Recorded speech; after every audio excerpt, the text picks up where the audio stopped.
Terima kasih atas kesempatan yang telah diberikan.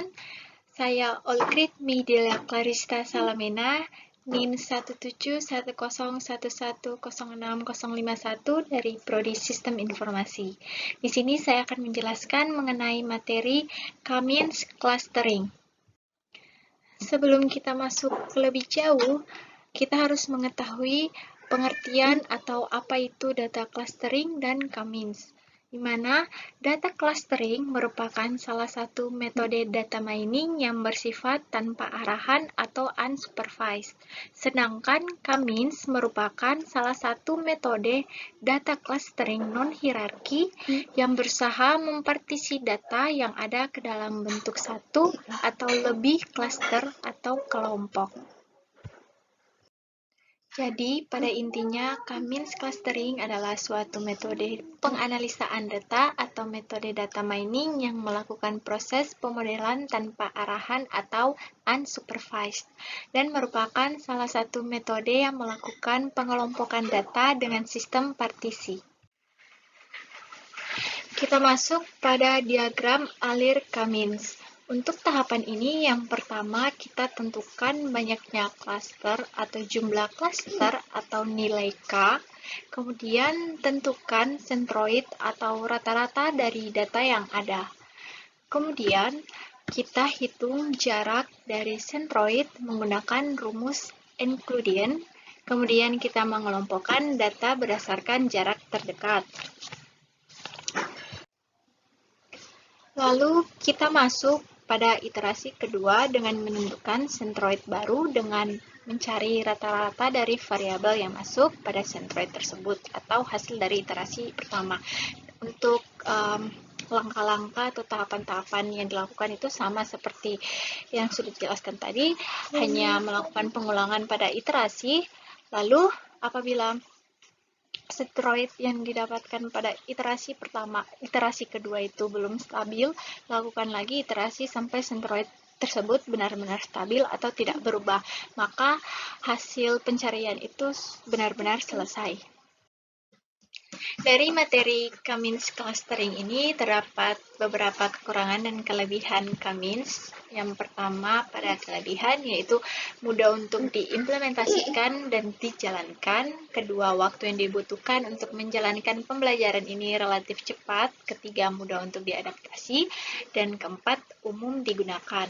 Sedangkan untuk kekurangannya yaitu jika nilai random untuk inisialisasi kurang baik, maka pengelompokan yang dihasilkan pun menjadi kurang optimal. Yang kedua, jika terdapat banyak sekali titik data atau misalnya 1 miliar buah data, maka perhitungan dan pencarian titik terdekat akan membutuhkan waktu yang sangat lama. Kita masuk pada contoh analisis di mana tabel pertama berisi data sumber yang akan dianalisis klasternya. Untuk tahapan pertama, kita harus menentukan dulu banyaknya klaster atau jumlah klaster atau nilai K yang akan digunakan. Nah, pada tabel ini yang kita akan gunakan yaitu jumlah klasternya 2. Untuk tahapan pertama yaitu kita menentukan jumlah klasternya, jadi yang didapat itu K sama dengan 2, kemudian kita menentukan nilai sentroid setiap klaster dari data-data yang ada. Nah, pada tabel 2 ini merupakan sentroid pada pengulangan ke 0. Kemudian untuk tahapan ketiga kita menghitung jarak data dengan sentroid menggunakan rumus Euclidean. Ini untuk rumusnya. Pada slide, di mana D merupakan jarak, J merupakan banyaknya data, C merupakan sentroid, dan X merupakan data. Kita akan menghitung jarak dari sentroid menggunakan rumus Euclidean seperti yang ada pada sebelumnya untuk rumusnya. Kemudian, untuk jarak data dengan klaster 1 adalah yang didapatkan itu ada 4, di mana dx1,c1, dx2,c1, dx3,c1, dan dx4,c1. Untuk dx1,c1 sama dengan akar dari A1 kurang C1A dikuadratkan tambah B1 kurang C1B dikuadratkan, sama dengan akar dari 1 kurang 1 dikuadratkan tambah 1 kurang 1 dikuadratkan sama dengan 0. Nah, hasil-hasil dari 1 kurang 1 tambah 1 kurang 1 ini kita lihat pada tabel sentroid pengulangan ke 0. Nah, untuk dilakukan dari dx1, c1 dilakukan lanjut ke dx2, c1 dan seterusnya sampai dx4, c1. Nah, untuk hasil-hasil dari klaster pertama ini kita masukkan pada tabel dc1.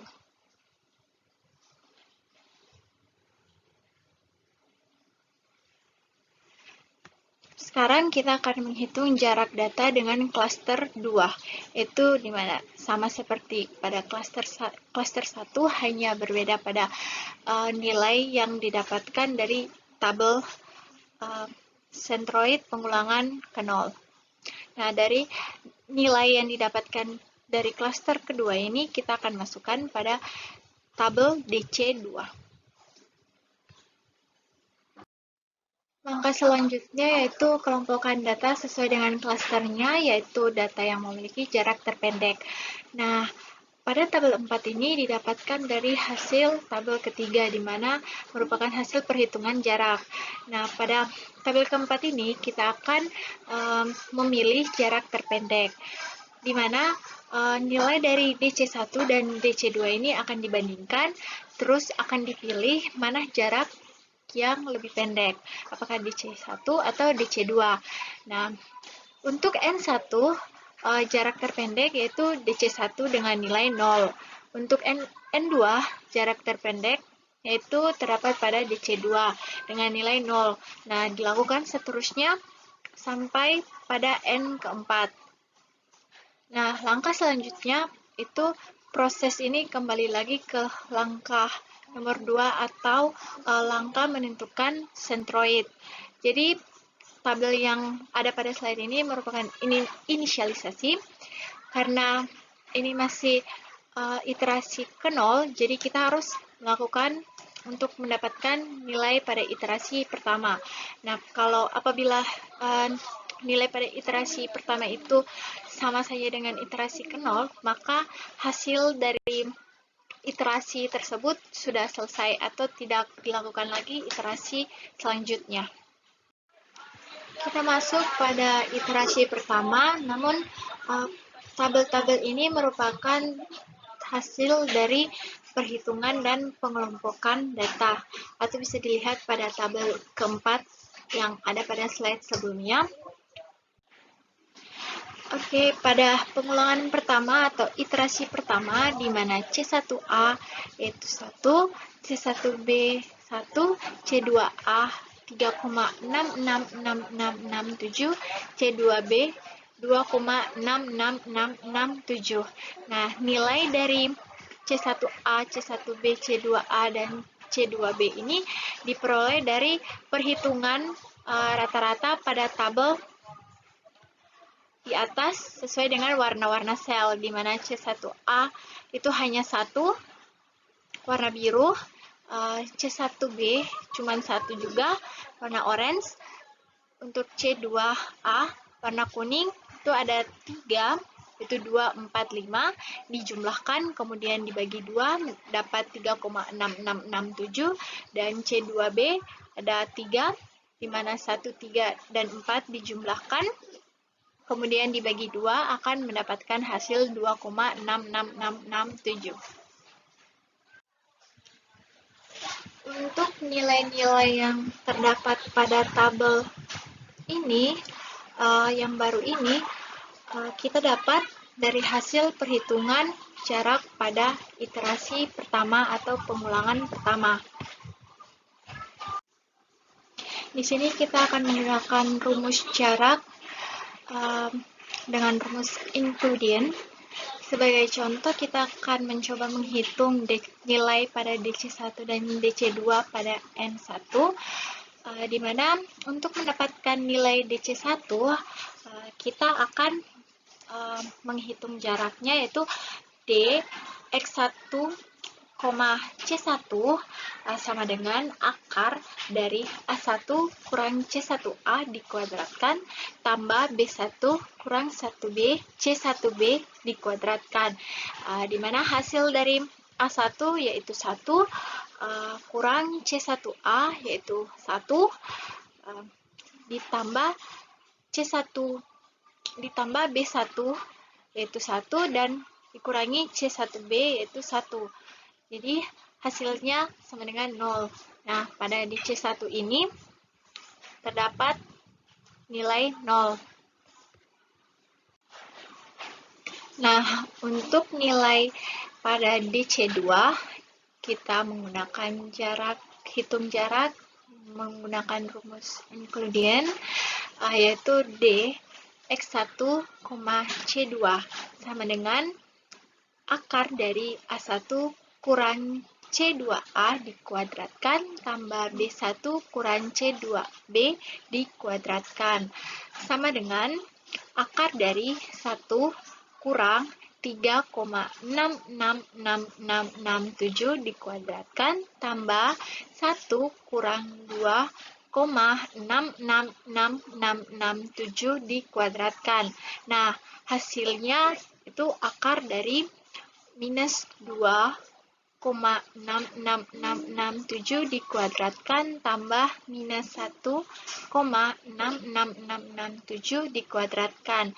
Hasilnya akar dari 9,888891778. Dari hasil akar itu didapatkan nilai 3,14466. Jadi nilai DC2 yang cari sama dengan yang ada pada tabel. Atau bisa juga teman-teman melakukan perhitungan sendiri. Cara tersebut dilakukan pada nilai DC1 dari N2 sampai N4, begitu juga pada nilai DC2 dari N2 sampai N4. Kemudian, setelah kita mendapatkan nilai DC1 dan DC2, kita akan lihat atau membuat perbandingan antara DC1 dan DC2, mana yang merupakan jarak terpendek.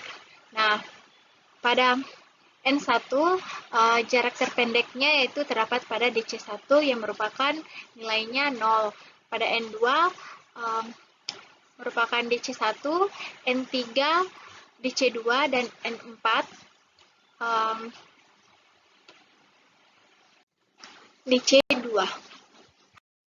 Kita masuk pada pengulangan kedua atau iterasi kedua, di mana cara yang dilakukan untuk mendapatkan nilai DC1 dan DC2 itu sama seperti pada iterasi ke-0 dan iterasi pertama. Nah, setelah kita mendapatkan nilai DC1 dan DC2 pada iterasi kedua, kita lihat jarak terpendek atau nilai terpendek yang antara DC1 dan DC2. Kemudian apabila sudah selesai, kita masuk pada pengulangan ketiga. Nah, di sini terlihat bahwa pada pengulangan ketiga ini sudah sama dengan pengulangan kedua. Berarti iterasi tersebut dinyatakan selesai. Maka karena sentroid tidak mengalami perubahan atau sama dengan sentroid sebelumnya, maka proses clustering itu selesai. Jadi kesimpulan yang saya buat itu ada dua, yaitu kesimpulan terhadap metode dan kesimpulan terhadap kasus. Di mana kesimpulan metode, yaitu K-means clustering merupakan salah satu metode data clustering non-hierarki yang mengelompokkan data dalam bentuk satu atau lebih cluster atau kelompok. Sedangkan kesimpulan terhadap kasus, yaitu proses clustering selesai pada pengulangan ketiga, karena sentroid tidak mengalami perubahan terhadap sentroid sebelumnya. Hasil data dikelompokkan berdasarkan klasternya, yaitu data yang memiliki jarak terpendek. Pada gambar di bawah ini bisa dilihat bahwa titik-titik sebelum dilakukan K-means dan titik-titik sesudah dilakukan K-means. Perbedaannya itu terdapat pada sesudah dilakukan K-means, di mana titik-titik tersebut sudah dikelompokkan berdasarkan klasternya masing-masing. saya ingin mengucapkan terima kasih kepada Enci Debbie yang telah memberikan tugas ini kepada saya sebagai tambahan wawasan dan pengetahuan mengenai Cummins clustering.